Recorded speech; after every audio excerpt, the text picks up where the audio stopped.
सब मीडिया वालों से, जब भी कोई ब्रांड आपके पास आता है आप क्या करते हैं? आप ऑब्वियसली उसका डॉक्यूमेंटेशन चेक करते हैं,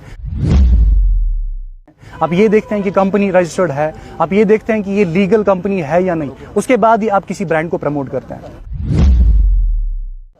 तो वैसे ही मेरा भी एक प्रोटोकॉल होता है, एक हर किसी इन्फ्लुएंसर का प्रोटोकॉल होता है कि वो क्या करते हैं, वो एक ब्रांड को पहले चेक करते हैं, वो देखते हैं कि ये ब्रांड जो है ये लीगल है क्या, ये गवर्नमेंट के पास रजिस्टर्ड है, उसके बाद ही सारी कुछ कार्रवाई होती है और हम उस ब्रांड को प्रमोट करते हैं। यहाँ कुछ लोग बड़ी जस्टिफिकेशन देते हैं, हमने जी ये देखा, हमने जी वो देखा, क्या देखा, खाक देखा।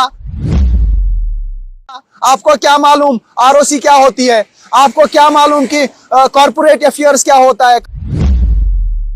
बदकिस्मती से लोग उन्हें इन्फ्लुएंसर समझते हैं, जिन्हें एबीसीडी नहीं मालूम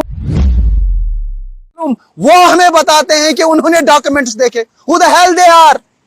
उनको क्या पता है डॉक्यूमेंट्स क्या होते हैं? They are not well read even. उनको मालूम नहीं, they are not well educated, they cannot understand what's good and what's bad. और अनफॉर्चुनेट बात है, ये लोगों की खता है, लोगों ने उनको सर पे चढ़ाया हुआ है, जिसकी कोई औकात नहीं है वो भी यहां पे हीरो बन बैठा है।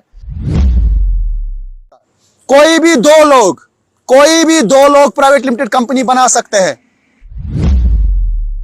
उसके बाद अकाउंट भी खुलता है इसी पे। प्राइवेट लिमिटेड कंपनी का अकाउंट जब बैंक में खुलता है वो रजिस्ट्रार ऑफ कंपनी की सर्टिफिकेट पे खुलता है,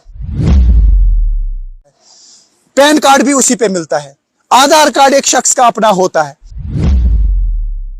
तो उसका मतलब ये किसी भी सूरत में नहीं है कि आप किसी को ये कहेंगे कि भाई ये पैसा इसके हवाले कर लो, ये पैसा लेने के लिए ऑथराइज किया गया है होता है। What nonsense protocol you are talking about? What kind of a protocol you are following? Who are you to follow any kind of a protocol?